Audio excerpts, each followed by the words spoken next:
اعوذ باللہ من الشیطان الرجیم بسم اللہ الرحمن الرحیم الحمدللہ والصلاة والسلام علی رسول اللہ وبعد۔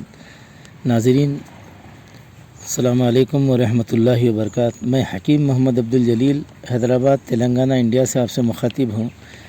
آج جن بیجوں کے تعلق سے گفتگو کرنی ہے اس کا نام ہے زیرہ۔ عموماً گھر میں ہوتا ہے زیرہ سیاہ اور زیرہ سفید، اس کے تعلق سے آپ سے گفتگو کرنی ہے۔ یہ جنگلی اور باغی بھی ہوتا ہے۔ اس کی 4 قسمیں ہیں، سیاہ، سفید، سبز اور زرد ہوتا ہے یعنی پیلا۔ سیاہ کو کرمانی کہتے ہیں اور سفید کو نبتی کہتے ہیں۔ ہمارے پاس جو استعمال ہوتا ہے یہ نبتی ہے۔ اس کی مزاج درجہ دوم میں گرم و خشک ہے۔ اس کے ایکشنز یعنی افعال و خواص اس کے یہ ہے، ریاح یعنی ایک قسم کا فیٹ ہوتا ہے، اس کو تحلیل کر دیتا ہے۔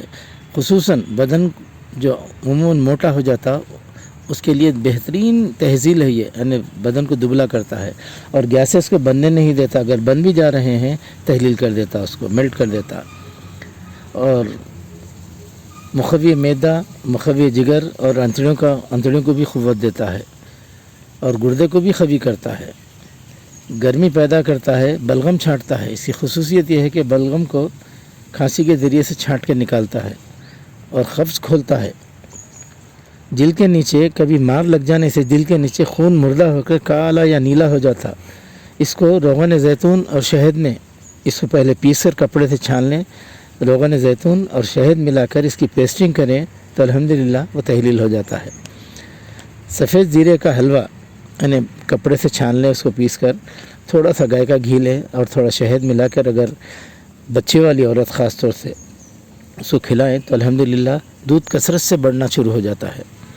6 گرام زیرہ، 1 تولہ شکر، 4 تولے شہد ملا کر کھانے سے بھوک بڑھتی ہے۔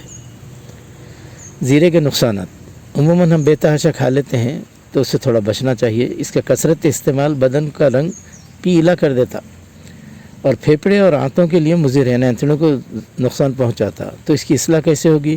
اگر بدن زرد ہو رہا ہے تو سرکے کے ساتھ لیں، اور اگر پھیپھڑے اور آنتوں کے لیے اگر کھانا نقصان سے بچنا ہو تو کتیرہ گوند لے۔ الحمدللہ رب العالمین۔